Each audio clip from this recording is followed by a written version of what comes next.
Apologize for the delay. We had this thing called voting on the floor, which is something we do here in the House. And so we're getting underway just a little bit late this afternoon. I want to remind everyone that we will follow the 5-minute rule for opening remarks, questions, and comments. Members will be recognized in order of seniority based on who's seated at the beginning of the hearing, going back and forth between the parties. Latecomers will be recognized in the order of their arrival, again going back and forth between the parties. As a point of personal privilege, I'd like to welcome our newest member to the subcommittee, a gentleman from North Carolina, Mr. Chuck Edwards. Chuck, welcome to the Subcommittee on Financial Services and General Government. So with that out of the way, let's get started. The Subcommittee on Financial Services and General Government will come to order. Welcome to our first subcommittee hearing on the fiscal 25 President's budget request.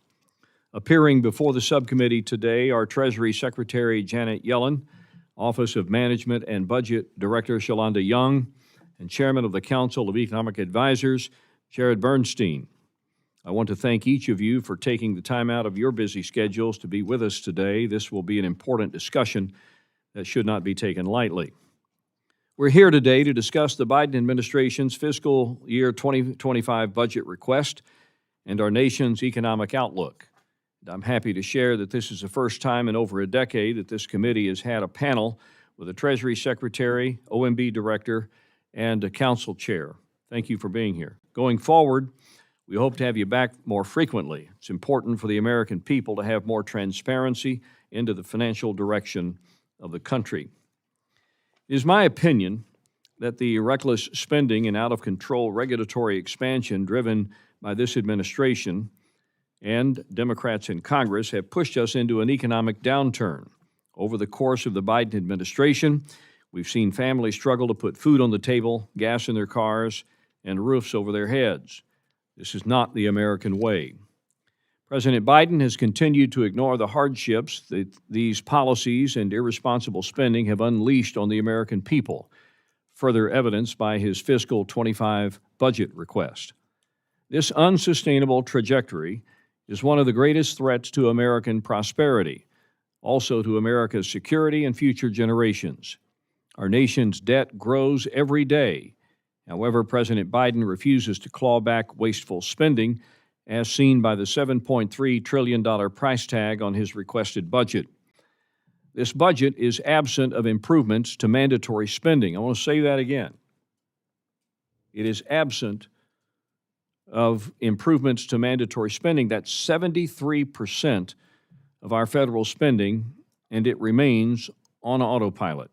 Without implementing common sense structural changes, that percentage will continue to rise, and the discretionary spending that funds our nation's defense, biomedical research, infrastructure, and much more will continue to shrink under the pressure.